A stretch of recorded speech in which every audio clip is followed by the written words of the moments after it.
नमस्कार दोस्तों। आज का जो वीडियो है वो मैंने इसलिए बनाया है कि अभी प्रैक्टिकल एग्जामिनेशंस आने वाले हैं। मेरे पास कई मैसेज भी आए अलग अलग जो ऑनलाइन शिक्षार्थी हैं उनके, और मेरे खुद के महाविद्यालय के विद्यार्थियों में मैंने एक भय देखा या एक मैं क्या कहूँ, असमंजस की स्थिति देखी कि प्रैक्टिकल एग्जाम में क्या होने वाला। आज हम बात करेंगे कि बीएड फर्स्ट ईयर के जो प्रैक्टिकल एग्जामिनेशन है वो क्या है चौधरी देवीलाल विश्वविद्यालय के। और कल हम एक वीडियो मैं शेयर करूंगा, उसमें बात करेंगे कि बीएड सेकेंड ईयर के जो प्रैक्टिकल एग्जामिनेशंस हैं उनके अंदर क्या होने वाला है। तो आज हम बात करते हैं पहले बीएड फर्स्ट ईयर के बारे में। About BEd first year practical examinations, दो प्रैक्टिकल पेपर हैं बीएड के अंदर। सीडीएलयू सिरसा की स्कीम ऑफ एग्जामिनेशन जो है 2 वर्षीय बीएड पाठ्यक्रम के लिए, पहला है EPC 1 reading and reflecting on text, और दूसरा है EPC 3 critical understanding of ICT. सबसे पहले मैं क्लियर कर दूं कि ये ईपीसी क्या है। ये है एनहांसिंग प्रैक्टिकम कैपेसिटीज। तो इन दो पेपरों के अंदर क्या होने वाला है वो बात करेंगे। पहले बात करते हैं EPC 1 reading and reflecting on text. Total marks of this paper is allocated is 50 number का ये पेपर है, जिसमें से 40 नंबर जो है वो एक्सटर्नल एग्जामिनेशन के, जो अब चौधरी देवीलाल विश्वविद्यालय की जो आगामी परीक्षाएं हैं जुलाई के इस महीने के अंदर, उसके अंदर होगा। एक्सटर्नल एग्जामिनेशन का मतलब है कि बाह्य परीक्षक आएंगे। चौधरी देवीलाल विश्वविद्यालय के जो परीक्षा नियंत्रक हैं या डिपार्टमेंट ऑफ एजुकेशन है वो उनको अपॉइंट करेगा कि आप उस महाविद्यालय में जाकर इस पेपर के संबंध में परीक्षा लेकर आइए। 40 अंकों का जो आपका आकलन है वो करेंगे, और 10 नंबर जो है वो इंटरनल एग्जाम के जो कॉलेज ने दिए। जो reading and reflecting on text है, इसका ऑब्जेक्टिव क्या है? Graduates who intend to make career in education must be good readers and good writers. इस पेपर का एक उद्देश्य है कि जो हम बीएड के जो शिक्षार्थी हैं, जो आने वाले अध्यापक हैं, वो अच्छे रीडर हों, अच्छे राइटर हों। बेसिकली उनके अंदर भाषा से संबंधित, रीडिंग और राइटिंग के संबंधित उनके अंदर एक अलग रिफ्लेक्शन पैदा हो, एक अलग तरह की सोच उनके अंदर पैदा हो, वो ये पेपर चाहता है। मोड ऑफ एग्जामिनेशन क्या होता है, कैसे एग्जाम होगा, एग्जामिनर आएगा वो क्या पूछेगा? पहला है वाइवा वॉइस और दूसरा है प्रैक्टिकल वर्क। मोस्टली टाइम्स ये देखा जाता है कि वाइवा वॉइस के तहत होता है, आपसे वाइवा लिया जाएगा, जो आपकी एक फाइल बनी हुई है। हर महाविद्यालय ने अपने तरीके से एक फाइल बनवाई है प्रिस्क्राइब्ड सिलेबस के ऊपर, और उसके अंदर से आपसे प्रश्न पूछे जाते हैं। और उसके साथ साथ, जैसे मैं अपने व्यक्तिगत तौर पे कहूँ तो जैसे मैं हिंदी विषय से जुड़ा हुआ हूँ, तो मेरा प्रयास रहता है कि मैं बच्चों से कुछ प्रैक्टिकल वर्क भी करवा कर देखूं reading and reflecting on text के अंदर। वो क्या क्या हो सकता है वो उस समय निर्धारित होता है कि क्या पूछा जा सकता है। जैसे आपसे जॉब के लिए एप्लीकेशन लिखवाई जा सकती है, रिपोर्ट राइटिंग करवाई जा सकती है, आपसे अपने बायोडाटा के बारे में कुछ किया जा सकता है, आपसे कोई मीटिंग के बारे में पूछा जा सकता है। ऐसी बहुत सारी चीजें हैं जो उस समय जो एक्सटर्नल एग्जामिनर है वो डिसाइड करता है कि आपने किस तरह से प्रैक्टिकल वर्क करवाना है। अगला है रिक्वायर्ड वर्क। क्या इसके लिए हमें चाहिए? क्या file as assigned by concern college. हर महाविद्यालय ने अपने आधार पर, क्योंकि पाठ्यक्रम तो एक ही है, परंतु उस पाठ्यक्रम में से किस महाविद्यालय ने किस तरीके से फाइल बनवाई है, उस पर जो फाइल है वो इसके लिए चाहिए होती है। अब बात करते हैं इसके सिलेबस की, क्या हो सकता है उसमें, क्या आ सकता है। जैसे इसमें ना इसके सिलेबस के अंदर 5 यूनिट है। मैंने सिलेबस की यहाँ एक फोटो लगाई है, थोड़ा साइज छोटा हो सकता है परंतु ये हेल्पफुल रहेगी। पहला है रिफ्लेक्शन ऑन लिटरेसी। लिटरेसी के बारे में आपसे इससे कुछ प्रश्न पूछे जा सकते हैं जो आपकी फाइल में लिखे गए हैं या सामान्य तौर पर जो पाठ्यक्रम में दिए गए हैं। जैसे literacy and current university graduate status and concern, जो साक्षरता है उसकी जो स्टेटस क्या है और मुख्य मुद्दे क्या है। Role of literacy in education, शिक्षा के अंदर लिटरेसी की क्या भूमिका होती है, इसके बारे में पूछा जा सकता है। कैरियर एंड सोशल लाइफ में literacy, thinking and self esteem का क्या मुद्दा है। Literacy of second language English need and strategies. Second language के रूप में अंग्रेजी की जो आवश्यकता है वो क्या है, और अंग्रेजी को सीखने की जो स्ट्रेटजीज हैं, रणनीतियां हैं, वो क्या है, इनके बारे में पूछा जा सकता है अगर आपके महाविद्यालय ने आपकी फाइल में ऐसा लिखवाया है। तो अन्यथा भी इसको आपको थोड़ा थोड़ा तैयार करना चाहिए। दूसरा है reflection on reading comprehension. Practising response to text, personal, creative and critical. इसके अंदर अंदर क्या लिया है कि कोई भी टेक्स्ट है उसके ऊपर आपके व्यक्तिगत रिस्पॉन्स कैसे हैं। क्रिएटिव रिस्पॉन्स का मतलब होता है कुछ नया करके लिखना, और क्रिटिकल का मतलब होता है समालोचना करना, उसमें पॉजिटिविटी क्या है, उसमें नेगेटिविटी नहीं कहें तो उसमें सकारात्मक चीजें क्या, अच्छाइयां क्या है, और उसमें परिवर्तन क्या किए जा सकते हैं, उसमें क्या आ सकता है, उसमें क्या क्या बताया गया है। जैसे developing good reading skills and habits in secondary level students, हम बच्चों के अंदर, सेकेंडरी लेवल के जो बच्चे हैं उनके अंदर अच्छी रीडिंग स्किल और जो आदतें हैं वो कैसे विकसित कर सकते हैं। उसके लिए कौन कौन सी रीडिंग स्ट्रेटजीज हो सकती है, एक अध्यापक के रूप में आप कौन सी ऐसी प्रविधियां उपयोग में ला सकते हैं। Basic understanding of reading comprehension of children with hearing impaired and learning disabled, जो चिल्ड्रन विद स्पेशल नीड्स हैं उनमें विशेष तरह से दो कैटेगरी इन्होंने ली हैं, जैसे एक हियरिंग इम्पेयर्ड है, एक लर्निंग डिसेबिलिटी है, उनके अंदर हम बेसिक अंडरस्टैंडिंग रीडिंग के रिगार्डिंग कैसे डेवलप कर सकते हैं, ये भी पूछा जा सकता है। अगला है skill development in responding to text. अब बात आती है कि उस टाइम तक तो था कि आपने सिखाना कि अब स्किल के रूप में कैसे ले लें, इसमें कुछ करने वाली बात आती है, जैसे indicator to text comprehension, retelling, किसी को दोबारा रीटेल करना, summarising, answering, predicting, commenting and discussing. ये कुछ चीजें आपसे पूछी जा सकती हैं कि रिटेलिंग क्या होती है, कैसे करवाई जा सकती है, समराइज करते वक्त किन चीजों का ध्यान रखना चाहिए, आंसरिंग जो है वो क्या है और अच्छी आंसरिंग किसे कहेंगे, प्रेडिक्टिंग जो है वो क्या है, कमेंटिंग कैसे कमेंट करने चाहिए, डिस्कशन जब होती है तो कौन सी चीजों का ध्यान रखना चाहिए, practising responding to text, school text book description, जो हमारी स्कूल के विद्यालय की पुस्तकें हैं उनके बारे में पूछा जा सकता है इसके बारे में। Practising responding to text using the indicator for reports, policy documents and news, इनके ऊपर भी कुछ चीजें रिस्पॉन्स पूछे जा सकते हैं। रिपोर्ट्स क्या होती हैं, पॉलिसी डॉक्यूमेंट जैसे न्यू एजुकेशन पॉलिसी आई है इसके बारे में कुछ बताइए, न्यूज जो चल रही है इनमें क्या हो सकता है, एडिटोरियल जो आता है न्यूज़पेपर में वो क्या होता है, एकेडमिक आर्टिकल क्या होता है, उसकी इंपॉर्टेंस क्या होती है, एडवर्टीजमेंट कॉपी क्या होती है, रेज्यूमे क्या है आपका जो बायोडाटा है, प्रैक्टिसिंग वेब सर्च, आपको वेब पे सर्च करना है वो कैसे करेंगे, रैपिड रीडिंग क्या होती है और कंप्रीहेंसिव रीडिंग क्या होती है, इनके बारे में पूछा जा सकता है। और शायद इनसे संबंधित आपकी फाइलों में महाविद्यालय ने ऐसा लिखवाया भी होगा जैसे हमने अपने महाविद्यालय में लिखवाया है। अगला है unit number 4, reflecting upon reading as a process and product. अब बात आती है अपने उसको प्रोडक्ट के रूप में अब करके दिखाना है। Understanding writing as a process, लिखना क्या है, इस प्रक्रिया को समझना है, content.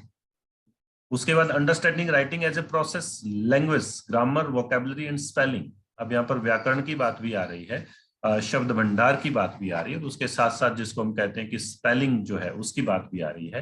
Practising self editing and peer editing of sample text, editing कैसे करी जा सकती है, सेल्फ एडिटिंग क्या है और पीयर एडिटिंग क्या है। सेल्फ एडिटिंग में मेरे लिखे हुए किसी चीज को दोबारा से एडिट करता हूँ और उसके साथ पीयर एडिटिंग मैं अपने सहपाठी से उसकी एडिटिंग करवाता हूँ, उसके बारे में पूछा जा सकता है।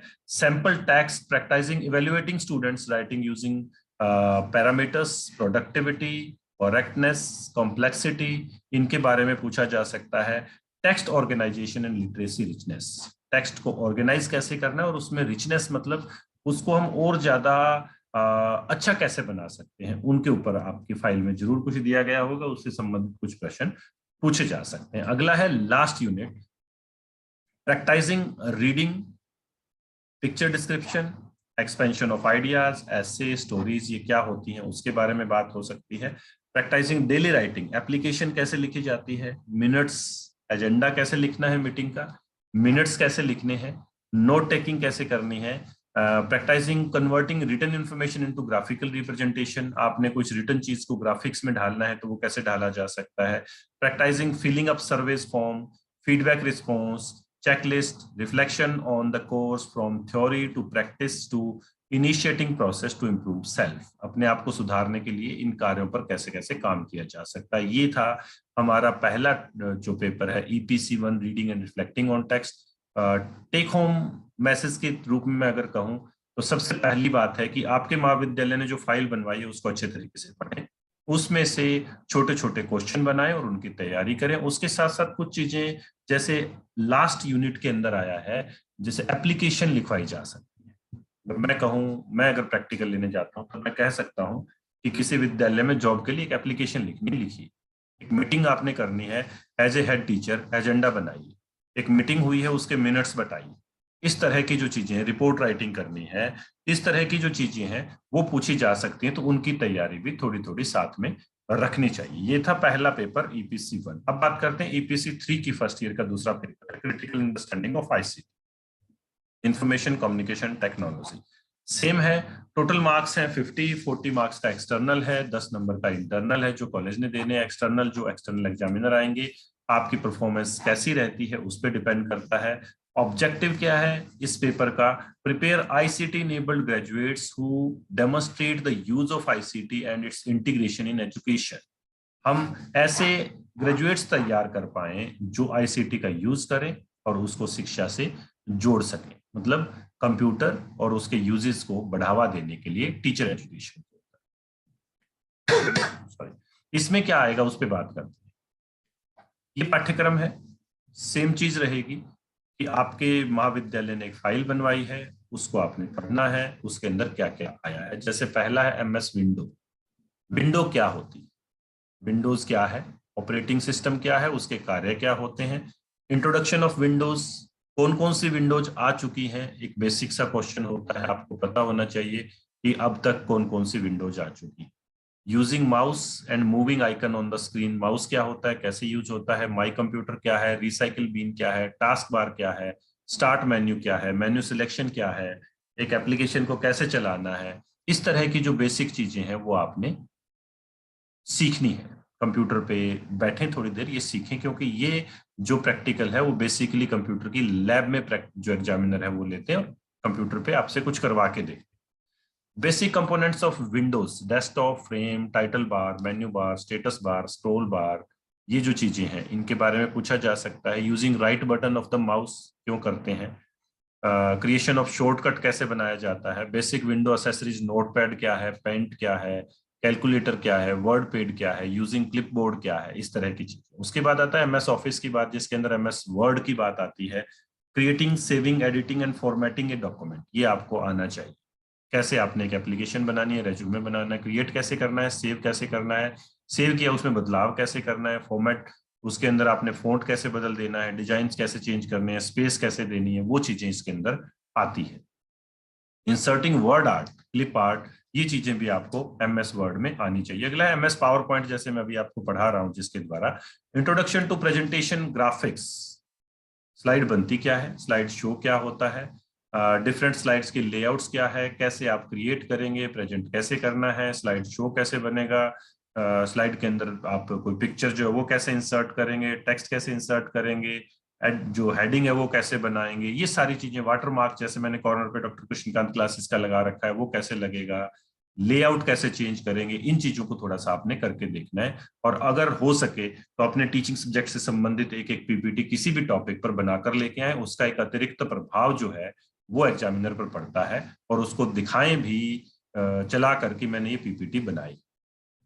अगला है MS Excel, introduction to spreadsheets. Excel में स्प्रेडशीट कैसे बनती है, वर्कशीट कैसे बनती है, वर्कबुक कैसे बनती है, कैसे आप उसमें डेटा डाल सकते हैं, कैसे उसको काम में ला सकते हैं, और स्टैटिस्टिकल फंक्शन, सम कैसे करना है, एवरेज कैसे करना है, मैक्सिमम मिनिमम कैसे करना है, ये चीजें करवाकर देखी जा सकती है। उसके बाद है स्कूल टीचिंग सब्जेक्ट्स की बात आती है थोड़ी सी इसमें।